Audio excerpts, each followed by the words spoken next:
Praise the Lord. परमेश्वर का धन्यवाद हो आज के सुंदर दिन के लिए कि परमेश्वर ने हम सबों को सुरक्षित रखा है और आज का दिन दिखाया है। आइए हम सुनते हैं सबसे पहले एक सुंदर सी गवाही को कि परमेश्वर किस तरीके से हम सबों के जीवनों में कार्य करते हैं, कैसे परमेश्वर प्रार्थनाओं को सुनते हैं। उसके बाद हम सब मिलकर आराधना करेंगे, पूरे मन से, पूरी सच्चाई से परमेश्वर की तारीफ करेंगे और फिर सुंदर से वचन पे चलेंगे। जय मसीह की। आज मैं एक गवाही देना चाहती हूँ। कुछ दिनों पहले मैंने सिस्टर रोमा से अपनी ब्रदर के लिए एक रिक्वेस्ट की थी।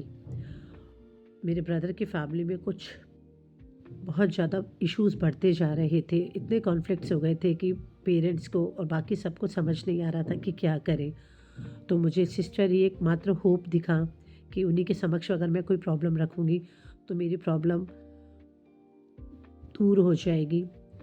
और जैसा कि पहले भी कई बार ऐसा हो चुका है, तो मैंने सिस्टर के सामने वो प्रॉब्लम रखी। सिस्टर ने प्रेयर की।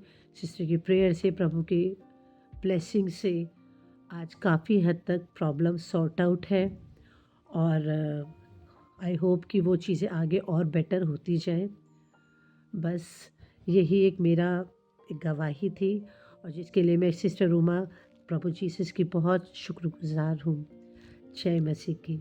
प्रेज़ द लॉर्ड सबको, जय मसीह की। आइए आराधना में चलने से पहले प्रभु का एक वचन पढ़ते हैं जो मिलेगा यूहन्ना 4:23 में। परंतु वह समय आता है, वरन अभी भी है, जिसमें सच्चे भक्त पिता की आराधना आत्मा और सच्चाई से करेंगे, क्योंकि पिता अपने लिए ऐसे ही आराधकों को ढूंढता है। परमेश्वर आत्मा है और अवश्य है कि उसकी आराधना करने वाले आत्मा और सच्चाई से आराधना करें। आइए उसके नाम को, उसके कामों को महिमा दें, उसके नाम को ऊंचा करें। हालेलुया।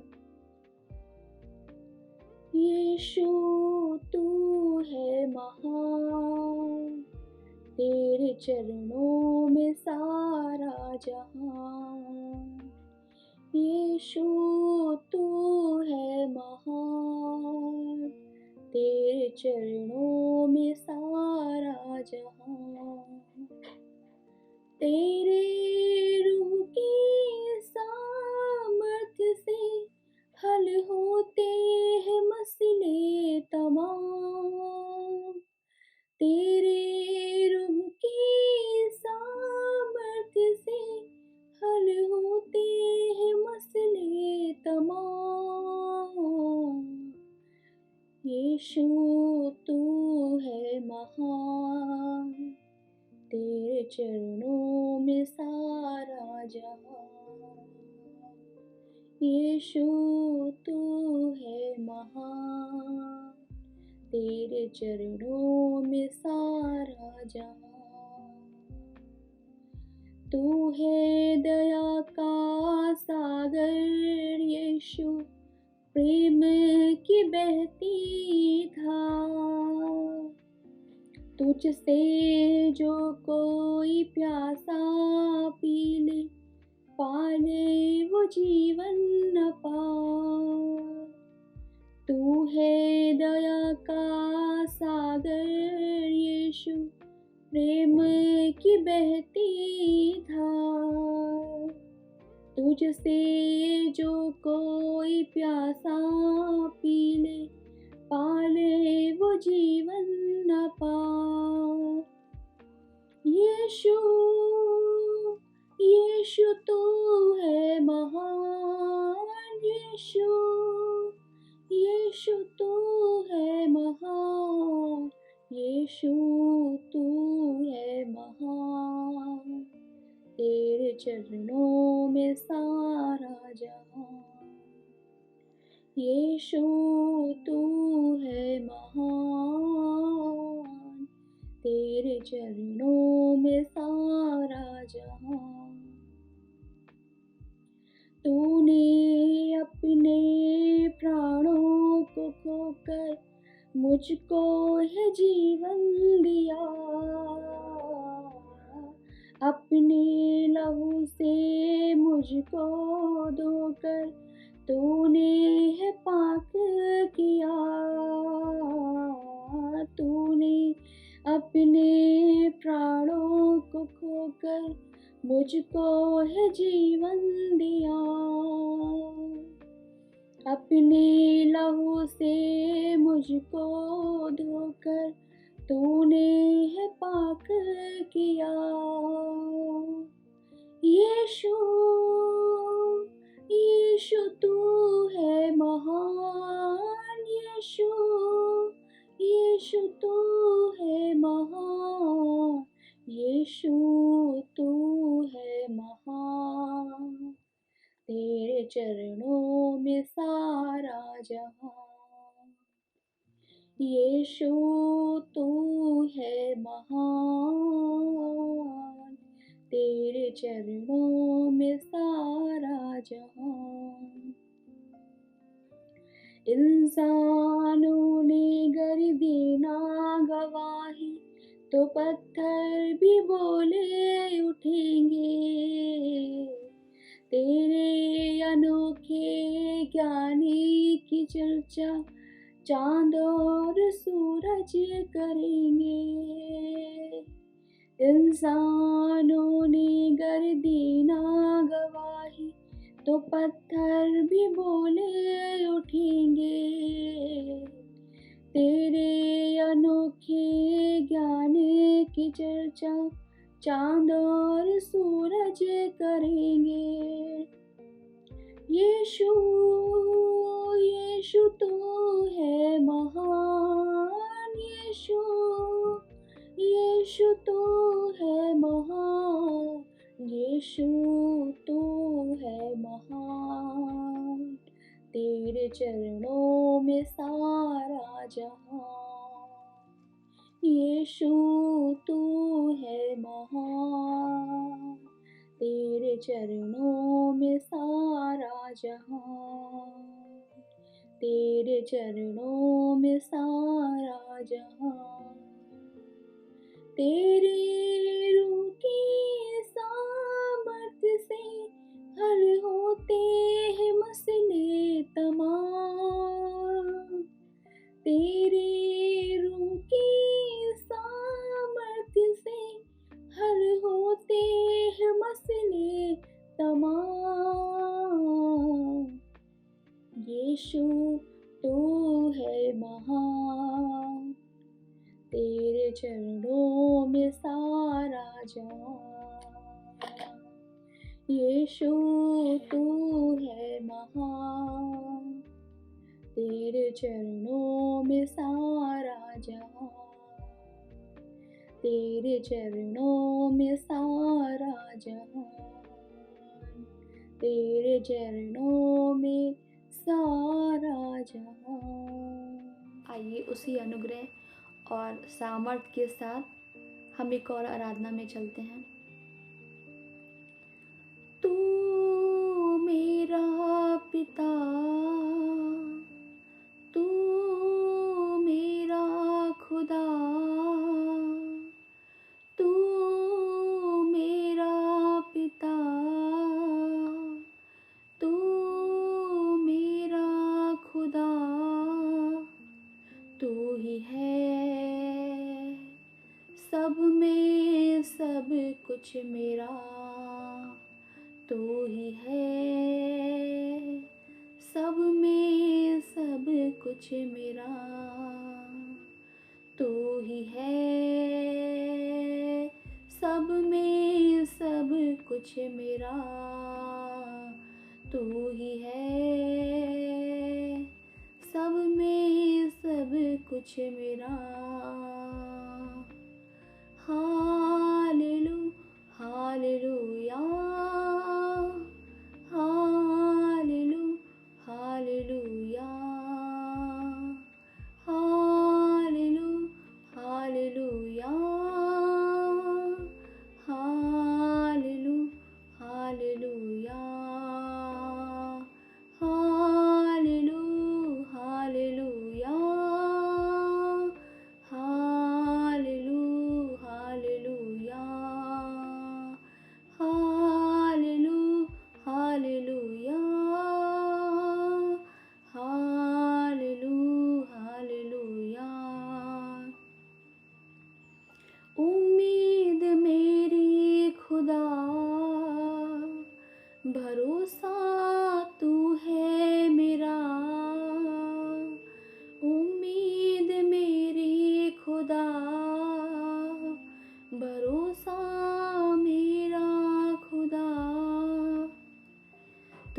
ही है सब में सब कुछ मेरा, तू ही है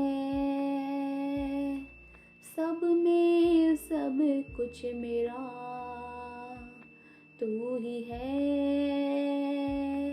सब में सब कुछ मेरा, तू ही है सब में सब कुछ मेरा। सामर्थ्य तू है खुदा, पराक्रमी तू यहोवा, सामर्थ्य तू ही खुदा, पराक्रमी तू यहोवा, तू ही है सब में सब कुछ खुदा, तू ही है सब में सब कुछ खुदा।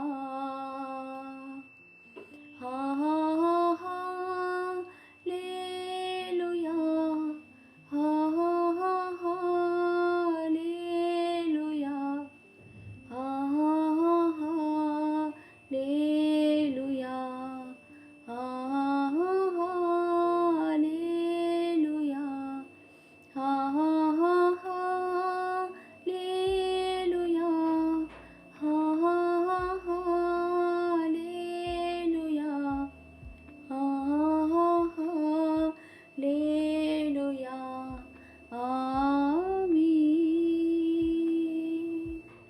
तू ही है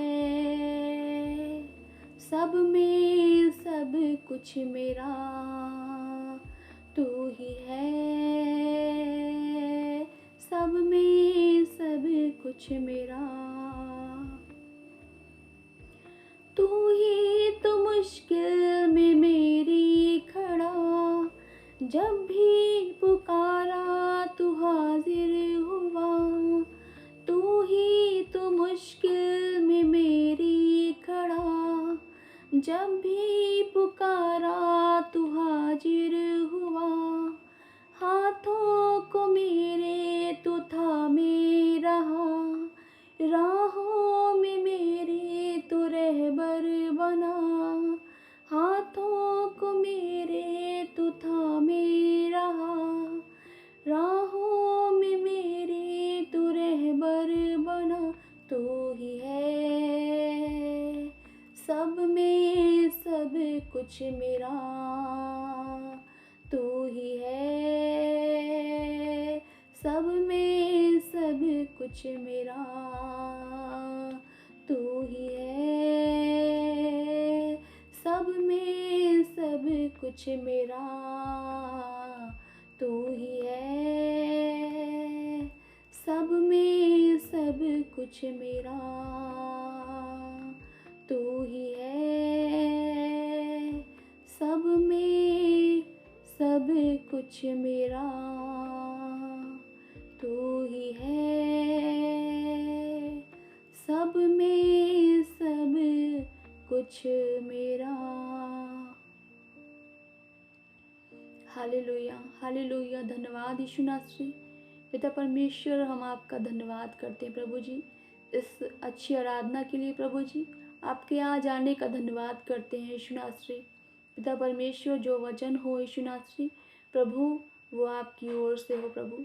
पवित्र आत्मा आपका कब्जा हो यीशु मसीह नासरी प्रभु जी। जितने लोग सुने प्रभु जी उनका हृदय प्रभु जी बदलने वाला हो सके प्रभु जी, आपकी सामर्थ्य के द्वारा पिता परमेश्वर। प्रभु हम लोग पिता परमेश्वर आपके बेटा बेटी हैं यीशु नासरी। पिता परमेश्वर होने दे यीशु नासरी। जब आपने हमें चुना है पिता परमेश्वर, तो अपनी राहों पर चलने का सामर्थ्य दीजिए पिता परमेश्वर। पवित्र आत्मा, हम आपकी बातों को सुनना चाहते हैं यीशु मसीह नासरी प्रभु, हम पर अनुग्रह कर दे यीशु नासरी। Praise the Lord. परमेश्वर का धन्यवाद करते हैं इस खूबसूरत से समय के लिए।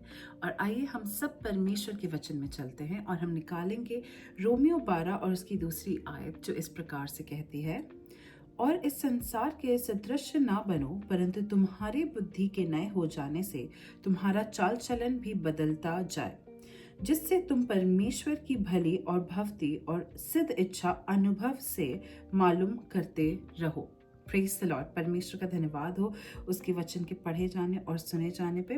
और यहाँ पे जब हम देखते हैं तो एक बहुत ही खूबसूरत सी बात कलीसिया को सिखाई जा रही है कि इस संसार के सदृश्य ना बनो, इस संसार के चाल चलन में ना ढलो, इस संसार की बातों को अपने जीवन में लागू ना करो, क्योंकि इस संसार में ऐसी बहुत सी आजकल बातें उठ रही हैं, और ये सिर्फ आजकल की नहीं बल्कि कई सदियों से ऐसी बातें उठ रही हैं जो परमेश्वर के वचन के खिलाफ है, जो परमेश्वर के वचन के बहुत ज़्यादा, जैसे कहते हैं, उसकी तौहीन करती है, उसके विरोध में जाती है। लेकिन ये बातें इतनी खूबसूरती से हमारे सामने प्रकट की जाती हैं कि हम अक्सर भूल जाते हैं कि ये बातें हमारे परमेश्वर ने मना किया है। जैसे हम देखते हैं जब हवा और आदम उस अदन की वाटिका में थे तो उनको हर एक चीज़ का अधिकार था सिवाय एक के, और वो ये था कि जो वृक्ष जो बीचों बीच लगा है बस उसका फल ना खाना, बाकी नाना प्रकार के तमाम फल हैं खाओ, जो करना है करो, जिसके साथ उठना बैठना है, जो भी एनिमल्स वहाँ हैं हर एक एनिमल पे अधिकार दिया, हर एक प्लांट पे, हर उस जिसे कह सकते हैं उस पूरी प्रॉपर्टी पे उनका अधिकार था। लेकिन सिर्फ एक चीज के लिए परमेश्वर ने मना किया था, और आदम और हवा ने वही एक चीज की, क्योंकि वो संसार के सदृश्य बनने के कोशिश में थे, क्योंकि वो जो उनको भरमाने आया था उसने बोल दिया कि देखो तुम परमेश्वर बन जाओगे, अगर तुम ये फल खा लो तुम भी परमेश्वर के ऊंचे स्थान पे आ जाओगे। वो बातें सुनने में बहुत ही ज़्यादा एस्पायरिंग थी, काफ़ी ज़्यादा मोटिवेटिंग थी, काफ़ी ज़्यादा ऐसी थी कि लगे कि अरे वाह, मैं मनुष्य से सीधा परमेश्वर बन जाऊंगा। लेकिन ऐसा नहीं हुआ, और उन्होंने जो उनके पास था वो भी खो दिया। और यही होता है जब हम संसार के साथ हाँ में हाँ मिलाने लगते हैं, तो जो हमारे पास होता है हम उसे भी गवा देते हैं। अक्सर मनुष्य संसार के साथ हामी किसी फायदे के लिए ही भरता है। हम सिर्फ संसार के साथ नहीं, किसी भी बात में जहाँ फायदा नजर आता है, जहाँ भलाई नजर आती है, जहाँ कुछ अच्छा नजर आता है, वहाँ पे हम अपनी हामी को देते हैं। लेकिन जहाँ कहीं खतरा होता है तो हम वहाँ मना कर देते हैं। यदि कोई आपसे कहे कि आप पहाड़ से कूदे, बहुत ज़्यादा एडवेंचर है, बहुत मज़ा आता है, तो आप मना कर देंगे। क्यों? क्योंकि पहाड़ से कूदेंगे पता नहीं बचेंगे या नहीं बचेंगे, बॉडी भी मिलेगी या नहीं, या कितने हड्डियां टूटेंगी, ये सब ख्याल आते हैं, तो हम सीधे मना कर देते हैं। लेकिन वहीं पे अगर कोई आपको बोले कि ये फल खाइए, सेहत के लिए बहुत अच्छा होता है, इससे बॉडी को बहुत ज़्यादा पौष्टिक चीज़ें मिलती हैं, तो हम उसे करते हैं। क्यों? क्योंकि वो हमें फ़ायदा करता है। हम अक्सर कंफ्यूज हो जाते हैं संसार की आइडियोलॉजीज में, क्योंकि वो हमें कई बार नज़र तो आती हैं फ़ायदेमंद, बट वो हमारे लिए फ़ायदेमंद होती नहीं है। कई बार संसार हमें ऐसी बातें सिखाता है, ऐसे वैल्यूज़ हमारे अंदर इनबिल्ट करने की कोशिश करते हैं जो हमारे वचन के बहुत ज़्यादा खिलाफ है। जब हम अपने आप को, जैसे हम कह सकते हैं कि आजकल लोग अपने मेंटल हेल्थ पे बहुत फोकस करते हैं, जो बहुत अच्छी बात है, उसमें कोई मनाही नहीं है। लेकिन जब हम अपने आप पर इतना ज़्यादा फोकस करने लगते हैं कि हम भूल जाते हैं कि हमें परमेश्वर पे फोकस करना है, जब हम अपनी चिंताओं का ढेर अपने ऊपर ही लेकर बैठ जाते हैं, हम भूल जाते हैं कि हमारे परमेश्वर ने तो ये कहा है कि अपना बोझ मुझे दो, बोझ से दबे हुए लोगों मेरे पास आओ, क्योंकि मैं तुम्हें विश्राम दूंगा। अक्सर लोग शांति प्राप्त करने के लिए दुनिया भर के सेशंस करते हैं, दुनिया भर के थेरेपीज लेते हैं, और भी पता नहीं क्या क्या कुछ नहीं करते हैं, वो शांति को, वो स्टेबिलिटी को, वो आराम को प्राप्त करने के लिए। लेकिन हम भूल जाते हैं कि वचन में तो इतनी सरलता से लिखा हुआ है कि बस हमें अपने परमेश्वर से कहना है, क्योंकि वो यीशु मसीह तो शांति का राजकुमार है। जो शांति का राजकुमार है, क्या वो हमको शांति नहीं दे सकता? क्या ये संसार के तौर तरीके हमको शांति देंगे? क्या ये दुनिया भर की चीजें हमको सुकून पहुंचाएंगी?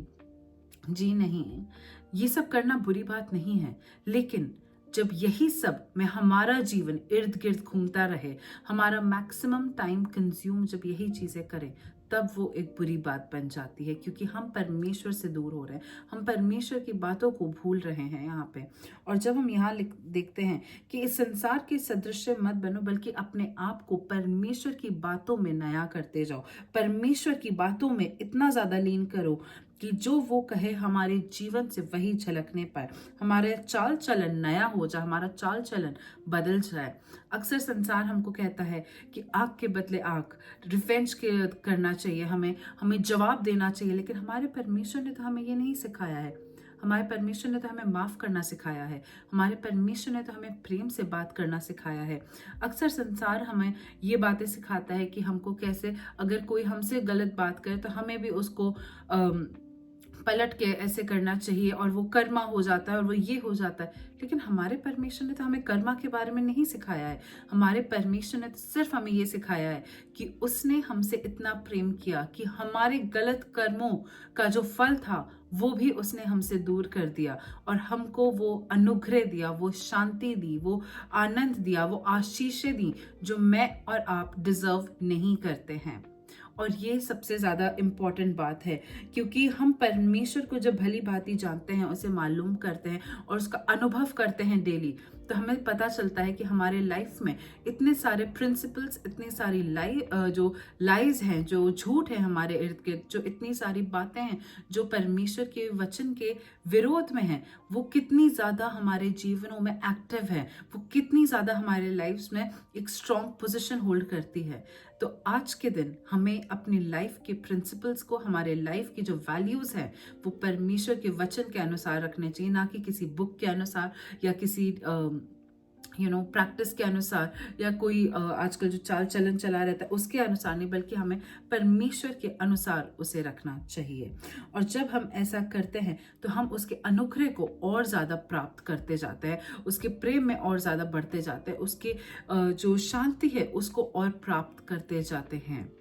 और सबसे बड़ी बात कि हम अपने लिए ही नहीं बल्कि दूसरों के लिए भी आशीष का कारण बनते हैं। आइए अपनी आंखों को बंद करते हैं। Hallelujah, hallelujah. धन्यवाद करते हैं पिता परमेश्वर, हम धन्यवादित हैं इस समय के लिए।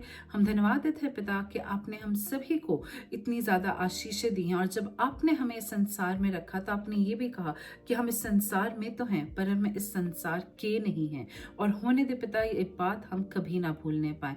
जब आज के दिन परमेश्वर हमने आपके वचन से ये सीखा है कि हमें इस संसार के साथ सहमति नहीं करनी है, हमें इन संसार की बातों के साथ हाँ में हाँ नहीं करना है, बल्कि हमें आपके वचन को हमेशा थामे रहना है। तो होने दे पिता परमेश्वर, आपके अनुग्रह से हम आपके वचन को सदैव थामे रहें। किसी भी प्रकार से पिता कोई भी दुष्ट की शक्ति मुझे या मेरे परिवार को या हमारे दर्शकों को या हमारे दर्शकों के परिवारों को या हमारे जानने वालों में जितने भी लोग हैं किसी को भी भरमाने ना पाए पिता। हम अपने बोझ को, अपनी बीमारियों को, अपनी तंगी को, अपनी कठिनाइयों को, अपने इंतजार को, अपने कष्ट को आपके हाथों में सौंपते, क्योंकि आपको हमारा ध्यान है। और होने दे पिता ये हम कभी ना भूलें।